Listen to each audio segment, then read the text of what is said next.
장애인 문화복지신문 제342호 제2면입니다. 발달장애인의 잔존 능력을 구체적으로 판단하여 한정 후견을 종료한 사례 -2. 한정 후견 개시. 사건 본인은 지능지수 72, 사회 연령 17세에 해당하는 경계성 지능을 지닌 발달장애인이다. 사건 본인은 장애인 복지관에 다니는 발달장애인들과 함께 A로부터 사기 피해를 입었다.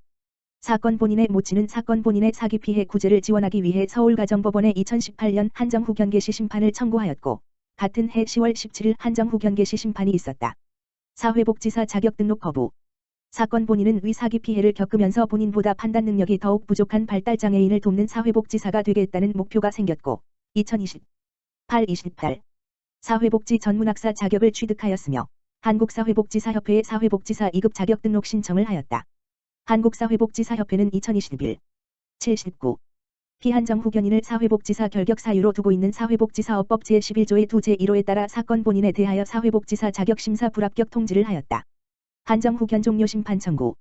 청구인은 사건 본인이 함께 사기 피해를 입은 발달장애인들의 피해 사실을 담당 검사에게 진술하고 피해 자료들을 직접 수집하여 전달한 점, 가해자에 대한 형사사건 1심 판결에서 누락된 피해 사실을 밝혀 검사가 항소한 점, 사건 본인 스스로 전자소송의 계정을 개설하고 자신의 후견 감독 사건을 전자소송 사건 등록을 한 뒤 사건 기록들을 다운로드 받아 검토한 점, 직접 자신의 급여 및 계좌들을 관리하고 있는 점, 청구인이 작성해야 하는 후견 사무보고서의 기본적인 내용들을 사건 본인이 작성한 점, 후견 사무보고서에 첨부되는 서류들을 사건 본인이 직접 마련한 점 등을 근거로 사건 본인의 사무처리 능력이 부족하지 않음을 소명하였다.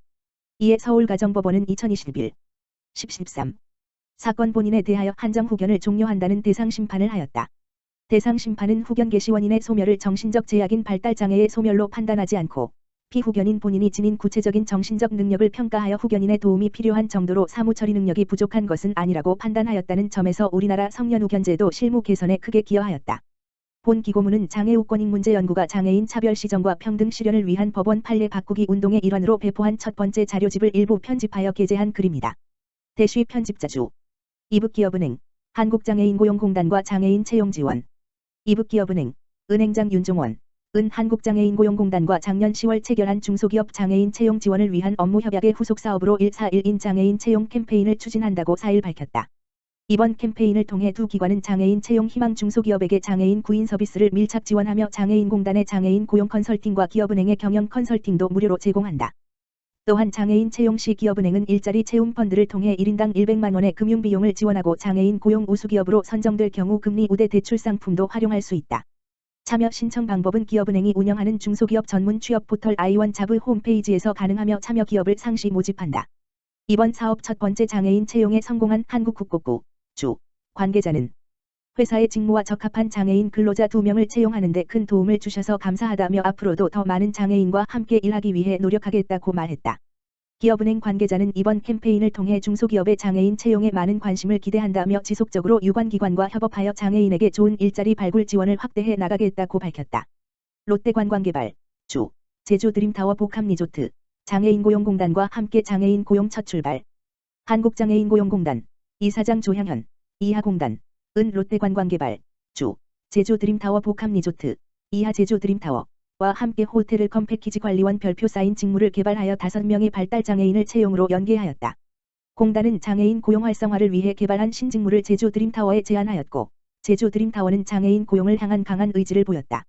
이후 공단은 호텔을 컴패키지 관리원 직무 수행을 위한 적합 인재 발굴부터 훈련 과정 전반을 적극 지원하였고, 공단과 제주 드림타워의 협력 결과 발달장애인 5명이 7월 1일자로 채용되었다.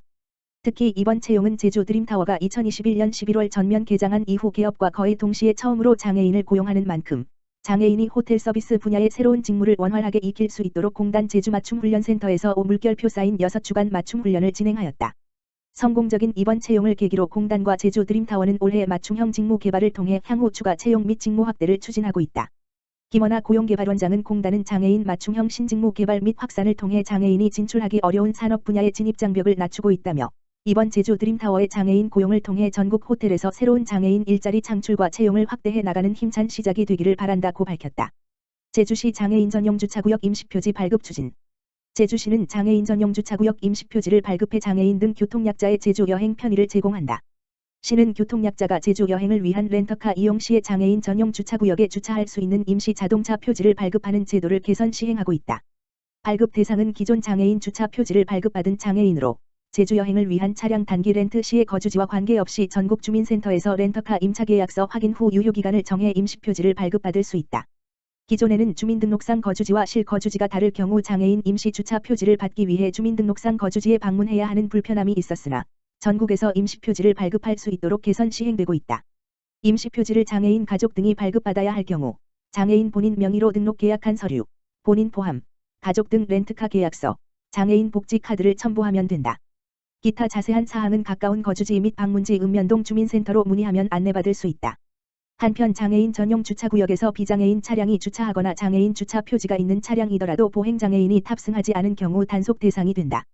불법 주차는 과태료 10만원, 물건을 적치하거나 주차방해 시 과태료 50만원이 부과되며 주차표지 부정 사용 행위는 최대 200만원의 과태료가 부과된다. 제주시 관계자는 여름 휴가철을 맞아 장애인 전용 주차구역 임시표지 발급을 통해 제주 여행 시 불편을 최소화할 예정이라며 앞으로도 교통약자인 장애인의 이동 편의 증진에 최선의 노력을 다하겠다고 말했다.